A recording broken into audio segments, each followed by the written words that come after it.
Hi and welcome back to the channel. Today's video is wrapping up the stable build by showing you how you can paint this stable. However, I'm giving you a few different options in this one, so be sure to follow along. If you have any questions, you can always comment down below. For now, let's get started.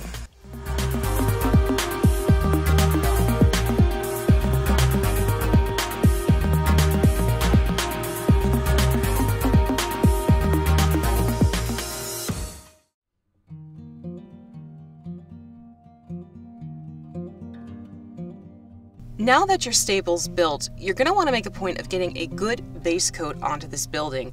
And to do that, you're going to do this in two stages. Your first color mix is going to be 1 part Mod Podge to 1 part Burnt Umber. Mix this well and then put this around the sides of the build as well as on the trim work.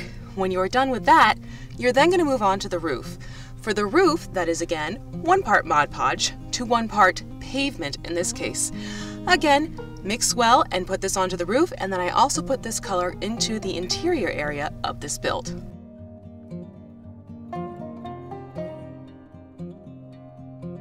Now Plaid sent me some really great paints that I wanted to put to use, and I've also included some that I've already had in my collection. But these are the colors I'm using for the yellow shed stable effect. However, I am going to be giving you an option to create a more weathered look by giving you some tips as we go along in certain parts of the process. So do keep an ear out for that as well.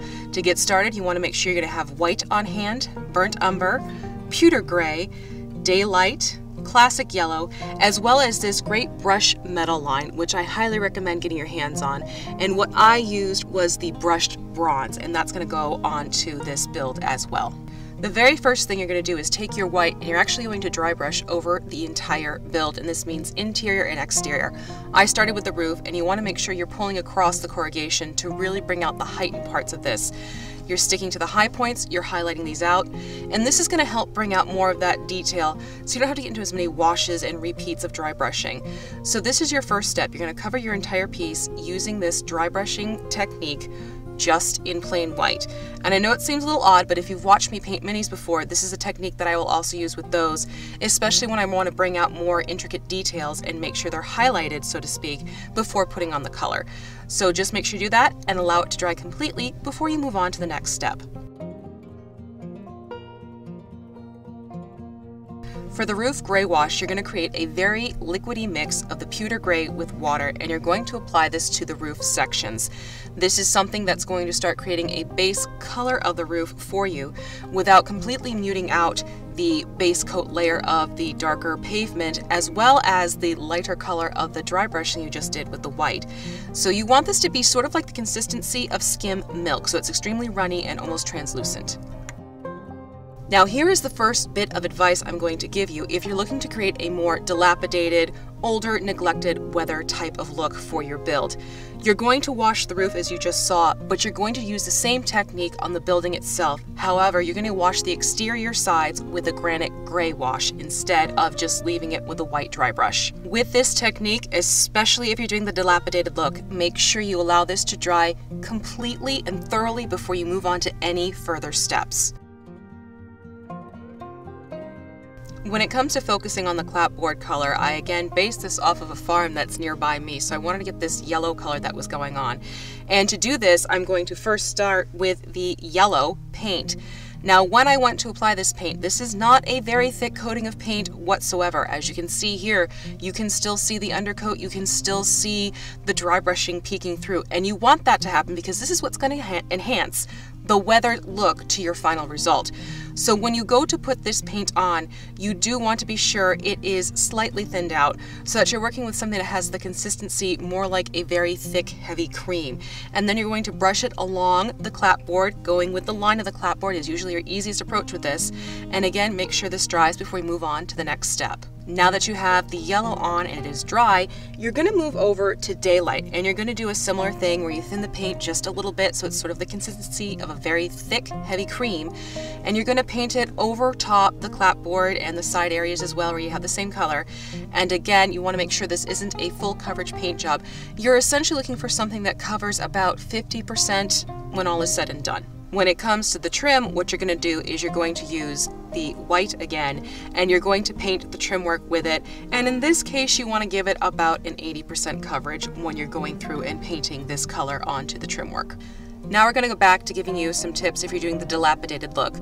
To do the clapboard, what you're going to do is a very light dry brush with the color Khaki onto the clapboard. Then what you're going to do is for the trim work, you're actually going to go back and you're going to use vanilla ice cream and do a dry brush of the vanilla ice cream onto the trim itself.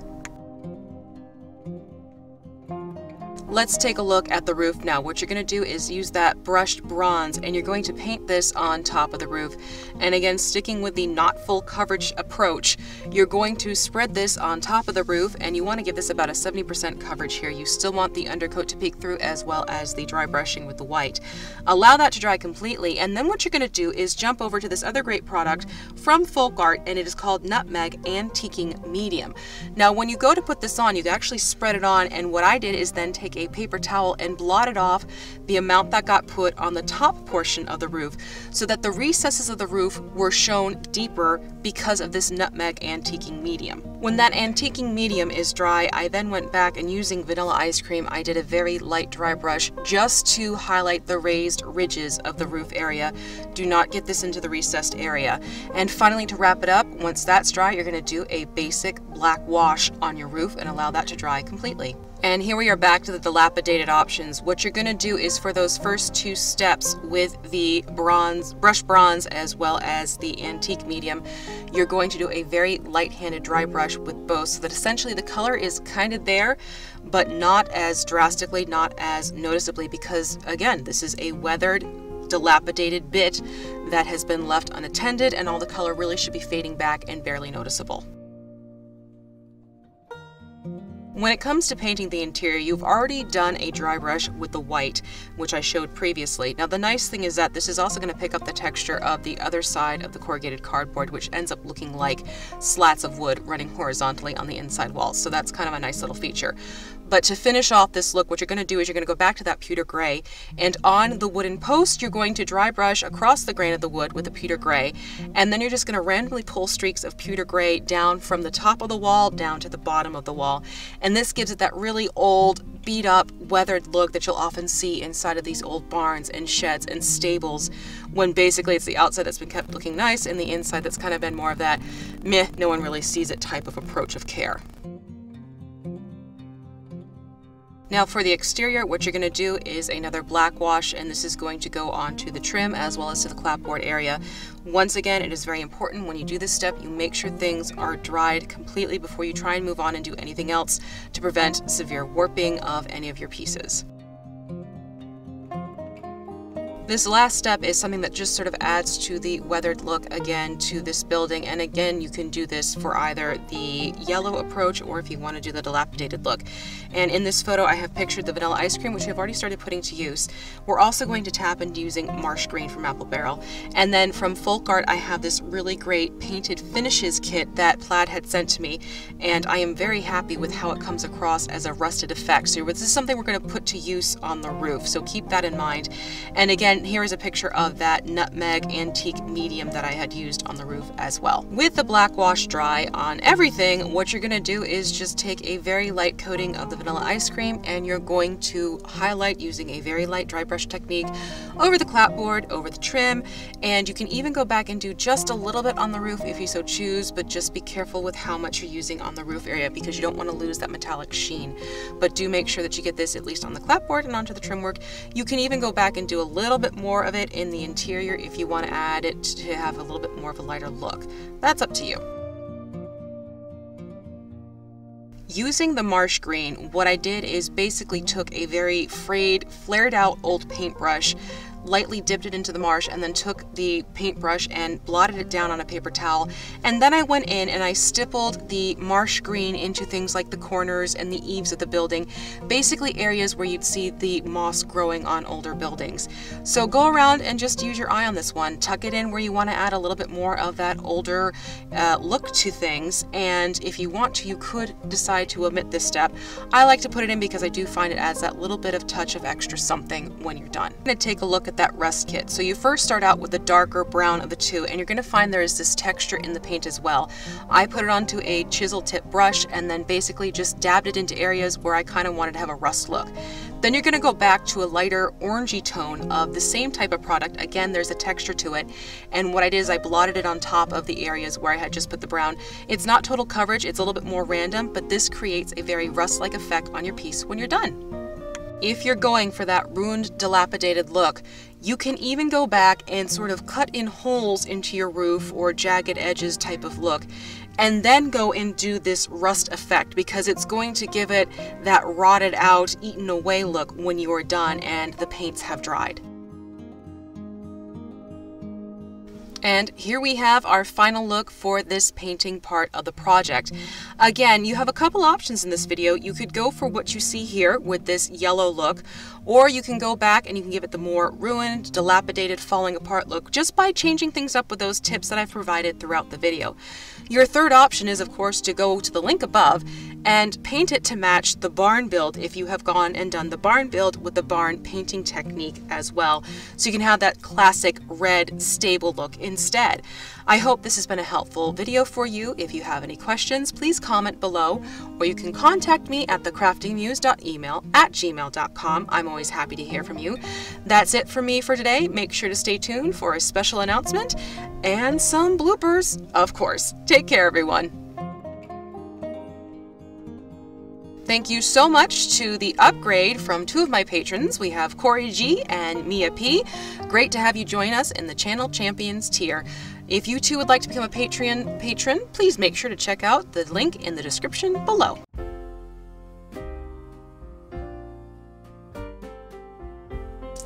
Before you go, I just wanted to wish everyone a very happy holiday season. It's been a crazy year, it's been an amazing year, and I hope that next year brings even more excitement and more developments and new steps along the way for the channel and for you as well. So take care of yourselves, be good to yourselves, and I'll see you in the new year. Happy New Year, happy holidays everyone. Take care. Bye!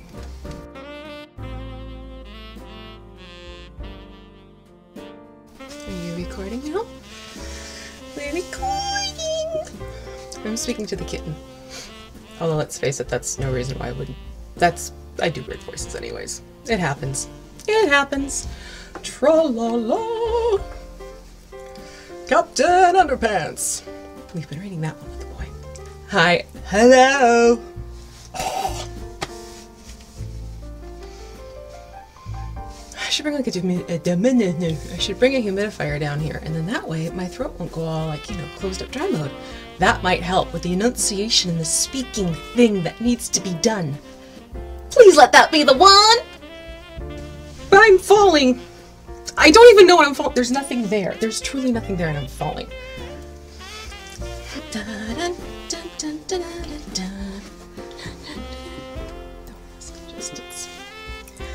Jingle bells, Batman smiles, Robin laid an egg. I tell the kids not to sing. That doesn't mean I can't sing it, right? I think we're just gonna call this good. Why belabor the situation? I mean it. Be good to yourself and to others.